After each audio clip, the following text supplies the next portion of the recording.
हाँ, आज की चर्चा में आपका स्वागत है। जो लोग चैनल पर पहली बार आए हैं तो प्लीज़ सब्सक्राइब कर लें और बेल आइकन भी दबा दें, जिससे कि आने वाली वीडियो की इन्फॉर्मेशन आपको टाइम से मिल जाए। आप हमारे इंस्टा आईडी पे भी हिट कर सकते हैं। इंस्टा आईडी नीचे दी हुई है। इन्फ्लुएंसर के ऊपर भी कुछ रिस्पॉन्सिबिलिटीज़ होती हैं, उनको भी समझना चाहिए कि वो जो व्लॉग्स बनाते हैं उसको बहुत सारे लोग देखते हैं, लाखों लोग देखते हैं। जब ये कुछ अनएथिकल करते हैं या फिर फेक बिहेवियर करते हैं तो इनको ध्यान रखना चाहिए कि इनको देखने वाले उसको कॉपी कर सकते हैं या फिर उसी साइड से सोच सकते हैं।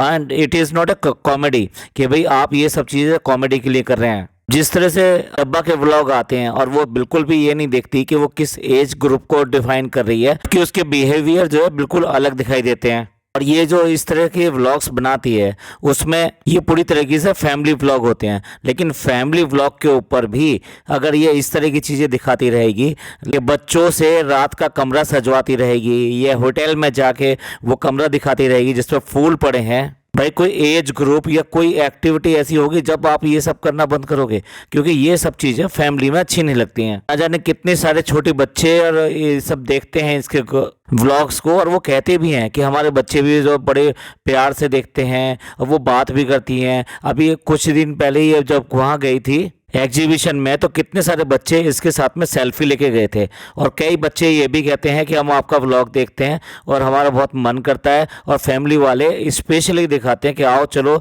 इसका व्लॉग देख लो। तो भाई ये जिस तरह की ये चीज़ें दिखाती है वो कहाँ से उन बच्चों के लिए सूटेबल हो सकती है जब वो अपने पेरेंट्स के साथ बैठकर देखते हैं। तो मैं जो बात कर रहा था कि एक रिस्पॉन्सिबिलिटी सेंस होनी चाहिए इन्फ्लुएंसर्स में, कि वो जो दिखा रहे हैं उसका समाज के ऊपर, सोसाइटी के ऊपर क्या प्रभाव पड़ रहा है। एंटरटेनमेंट के बहुत सारे तरीके हो सकते हैं, लेकिन आपको व्लॉगिंग करते समय इन बातों का ध्यान रखना चाहिए। भाई देखिए बहुत सारे मोमेंट्स होते हैं, लेकिन वो सब लोग तो वहाँ पर आके नहीं दिखाते हैं ना। आप सारे दिन शूट करो, लेकिन उसमें से आप 15 मिनट जो चुनते हो उसको देते समय ये बात का ध्यान रखना चाहिए कि आप क्या चीज़ दिखा रहे हो। जहाँ इतना ज़्यादा अपनी इमेज को बूस्ट करने के लिए ये सब किया जाता है और अपनी इमेज का इतना ख्याल रखा जाता है, तो फिर ये सब करते समय भी ख्याल रखना चाहिए कि हम किस सोसाइटी को बिलोंग करते हैं और किसको क्या दे रहे हैं। बात इसमें बिल्कुल भी इसकी नहीं है कि वो कम पढ़े लिखे हैं, अनएजुकेटेड हैं या कितने एजुकेटेड हैं। सोसाइटी की कॉमन सेंस तो सबके पास होती है। ऐसा कौन है कि जो पढ़ा हुआ नहीं है, एजुकेटेड नहीं है, और उसके बाद में उसको ये सेंस ना हो कि भाई क्या होता है, बहन क्या होती है, माँ क्या होती है और फादर क्या होते हैं, और किसके सामने किस तरीके से रहना चाहिए और किसके सामने कैसे बोलना चाहिए।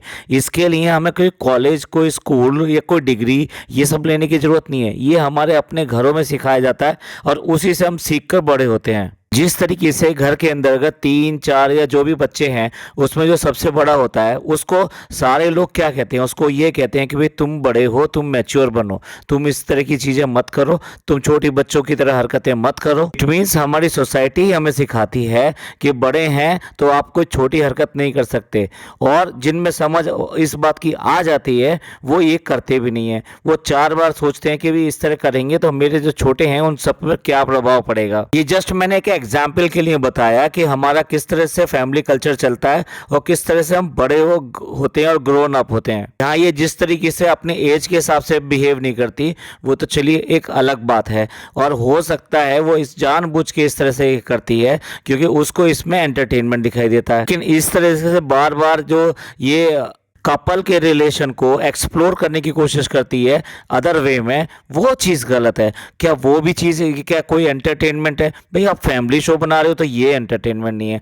आप दूसरे टाइप के शो बनाने शुरू कर दो तो वहाँ के लिए ये बहुत बड़ा एंटरटेनमेंट बन जाएगा, और वहाँ की लिमिट्स इससे भी बहुत हाई हैं, तो वहाँ और भी बहुत सारी चीज़ें दिखाई दे सकती हैं। मेरा ये बहुत स्ट्रॉन्ग ओपिनियन है कि हमको व्लॉग्स और ये सब बनाते समय इन बातों का ध्यान रखना चाहिए और कभी भी इनको सामने नहीं आने देना चाहिए। अगर कभी गलती से कोई शूट हो भी गया है कुछ ऐसा सीन तो उसको कट करना भी तो हमारा ही काम होता है। इसलिए तो कहा जाता है कि व्लॉग बनाने से पहले एडिटिंग करते हैं, और ये तो एडिटिंग में इतना ज़्यादा टाइम लेती है कि बहुत ज़्यादा टाइम लेती है। आप अगर ध्यान से देखें जब ये अपनी स्टार्टिंग करती है व्लॉग की, यानी ओपनिंग लेती है या कोई और बात करती है, तो पूरा पूरा एक सेंटेंस कभी आ ही नहीं पाता है। इतने कट्स होते हैं, इतने कट्स होते हैं कि वो उसको फास्ट बनाने के लिए, उसको क्रिस्पी बनाने के लिए इतना इतने ज़्यादा कट्स लगाती है, इसी को तो एडिटिंग कहते हैं। तो क्यों करके कट लगा रहे हो? तुम्हें पता है ना कोई चीज़ दिखानी है, कोई चीज़ नहीं दिखानी है। मेरा मानना यह है कि जो बनती है वो है नहीं, ये सब चीज़ें अच्छी तरह से जानती है, बहुत ही अच्छी तरीके से जानती है,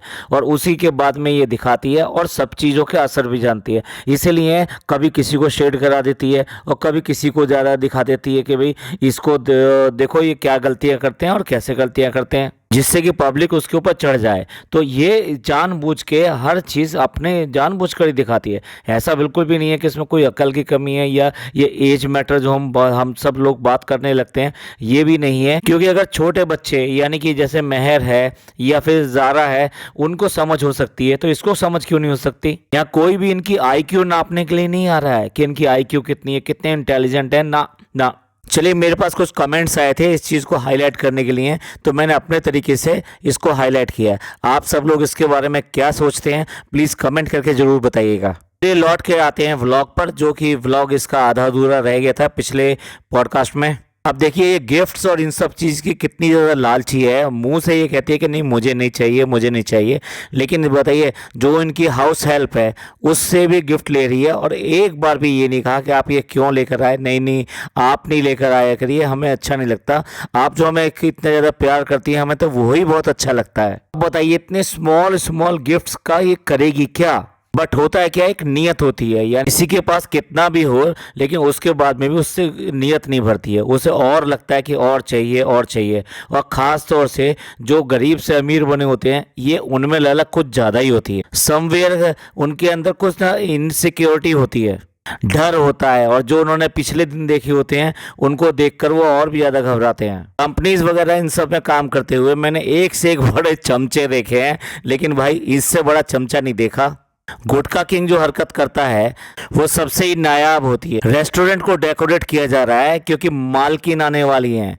मालकिन समझ रहे हैं ना, मालकिन कौन होती है? तो मालकिन आने वाली हैं भाई। ना केवल मालकिन मालकिन उसको बोला गया, बल्कि उसके नाम का केक, यानी केक के ऊपर कहीं कोई नाम नहीं है, उस पर क्लियर कट लिखा हुआ है मालकिन। अब प्रिंसेस जो है मालकिन हो गई हैं। ये पता नहीं इन चीज़ों को देखकर कितना समझते हैं कि कितना अच्छा कर रहे हैं, कितना बढ़िया कर रहे हैं, लेकिन फैक्ट ये है आप उतने ही नीचे गिर रहे हो। सारी सारी चीप हरकतें हैं। जो बड़े होते हैं ना, वो अपने आप को बड़े कहलवाना पसंद नहीं करते, वो इस तरह की चीज शब्दों को बिल्कुल भी नकारा समझते हैं। और मालकिन मालकिन को सेंस कौन दे?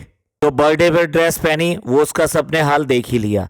कितना क्रिटिसाइज किया गया है, इसके खुद के व्लॉग्स के नीचे किया गया है, ये हम नहीं कह रहे। ये देखिए, इनके सब्सक्राइबरों ने कमेंट किया है। अगर हमने कहा होता तो ये जेलस हैं। सबने कहा कि ये कोई ड्रेस नहीं थी, ये तो ऐसा था जो थैला पहन लिया हो, इसमें ना कोई स्टाइल था, ना कोई शेप थी, ना ही कोई डिजाइन था इसके अंदर। यार इस चीज के लिए भी अपनी भाभी से कंपटीशन करेगी? भाई कंपटीशन करो तो किसी अच्छी चीज के लिए करो। उसने जिस तरह से सूट बिगाड़ रखे हैं, ऐसी क्या तुमने भी एक कसम खा रखी है कि उसकी हर चीज की मुझे कॉपी करनी है? मतलब लाइफ की कॉपी करना चाहते हो, चीजों की कॉपी करना चाहते हो, किस चीज की कॉपी करना चाहते हो? और आज जब ये बर्थडे के बाद में, पोस्ट बर्थडे के बाद में वहाँ पर जा रही है अपने रेस्टोरेंट में, तब भी जो सूट पहना है ये भी किसी तरीके से बर्थडे के काबिल नहीं है।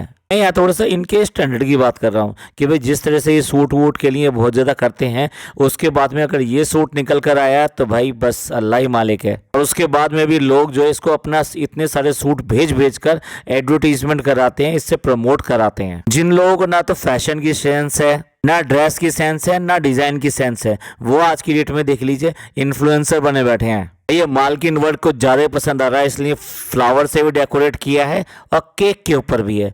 तो हो सकता है ये प्रपोजल भी दे दे कि रेस्टोरेंट का नाम भी बदल दिया जाए और वो भी यही रख दिया जाए। और चलिए, रेस्टोरेंट का जो बर्थडे सेलिब्रेट हो गया, भाई वो तो सारे अपने ही एम्प्लॉई हैं, इसलिए उन्होंने जो भी कुछ किया उसमें तो गुटखा किंग के ही सारे के सारे पैसे खर्च हुए होंगे। लेकिन एनीवे, वो अपनी तरफ से जो फ्लावर्स वगैरह लेकर आए थे वो तो डेफिनेटली उनका ही खर्चा होगा। लेकिन ये जो बेसिकली एक हेल्दी रिलेशन के लिए अच्छा माना जा सकता है, इसमें कोई ऐसी बुरी बात नहीं है। अब इसके बाद में आ जाते हैं घर, और घर में सबसे पहले जो है ना गुटखा किंग अपनी सफाई दे रहा है कि भाई मैंने इतना सब कुछ तो जो किया है वो किया है, लेकिन मैं भी अपनी तरफ से गिफ्ट देना चाहता था जो इसने नहीं लिया, इसने मना कर दिया। भाई क्यों मना कर दिया ये तो सबको पता ही है, क्योंकि ये अपने पैसे से इतना 5-6 लाख रुपए खर्च अपने ऊपर गिफ्ट के लिए नहीं करना चाहती थी।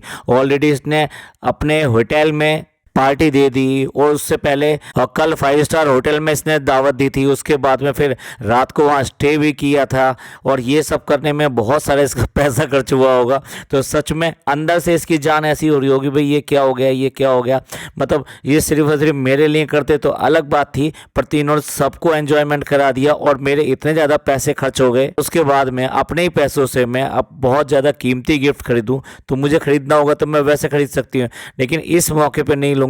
और इसी वजह से, पैसे की वजह से ही इसने मना किया था कि नहीं मेरे को कोई गिफ्ट नहीं चाहिए। हाँ, इसकी भाभी ने कुछ दे दिया होता और तो ऐसे कोई और दे जाता तो बात अलग थी। किसी चीज़ को बताइए, छोटी सी चीज़ को मना नहीं करती, तो ये इतने बड़े गिफ्ट को कैसे मना कर सकती है। और इसके बाद में नंबर आता है बच्चों का, तो बच्चे क्या गिफ्ट लेकर आए भैया, उनका गिफ्ट देखना भी जरूरी है। अब देखिए बच्चों से सारे के सारे गिफ्ट लेते चली जा रही है, लेकिन एक बार भी ये नहीं कहा कि मैंने गिफ्ट देने में तुम्हें देरी कर दी, या मैंने तुम्हें अभी गिफ्ट नहीं दिया है, कि इसने पिज़्ज़ा को कोई भी गिफ्ट नहीं दिया है। हाँ, ये जरूर कही कि बच्चों तुमने इतना सब क्यों कर दिया। गुटखा किंग उसके ऊपर आंसर दे रहा है, और ये सही आंसर है कि देखो अब तक जो है हर साल जो है इसके गिफ्ट वगैरह बर्थडे आते थे, तो बर्थडे ब्रिंगिंग के लिए ये 1 दिन 2 दिन 5 दिन 10 दिन कितने दिन पहले बच्चे जो ना इतने सारे प्रयास अपने करते थे, और इसके लिए बहुत सारे गिफ्ट कलेक्ट करते थे, और वो इसको हर डे कोई ना कोई गिफ्ट इनको देते ही थे। लेकिन आप देखो ना ये रिटर्न में क्या दे रही है।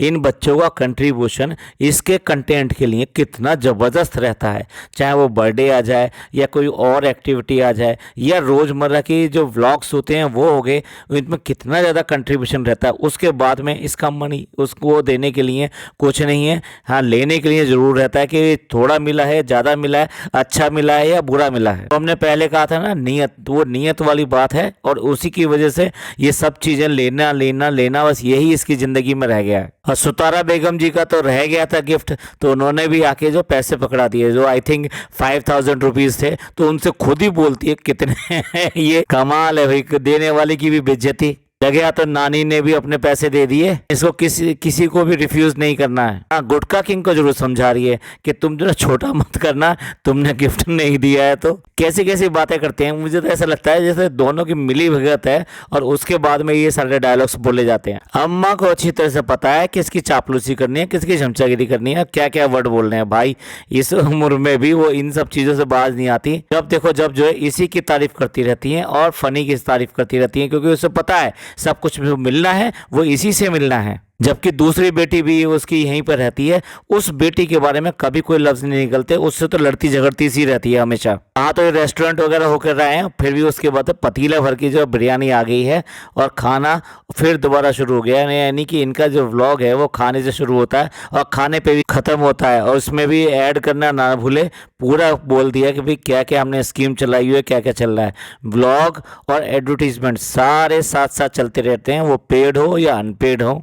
और बस फनी तो आया था सिर्फ और सिर्फ बर्थडे मनाने के लिए। भैया इसको भी ले जाता ना, वहाँ पे ही बर्थडे मनवा देता, इसका भी। इतना सब खर्चा कर लिया, इतना सब ड्रामा कर लिया, लेकिन अम्मी पापा इन सब का कहीं से कोई नाम पता, कहीं से भी कोई नाम पता नहीं लिया गया कि भाई उनकी तरफ से क्या हुआ या क्या नहीं हुआ। जबकि फनी जब मौधा गया था तो ना जाने कितने सारे डायलॉग बुलवाए गए। हमारी बहू बहुत अच्छी है, हमारी बहू को बहुत प्यार है, हमको तो बहुत अच्छी लगती है, हम तो उसको बहुत याद करते हैं। पता नहीं कितने सारे डायलॉग बुलवाए गए।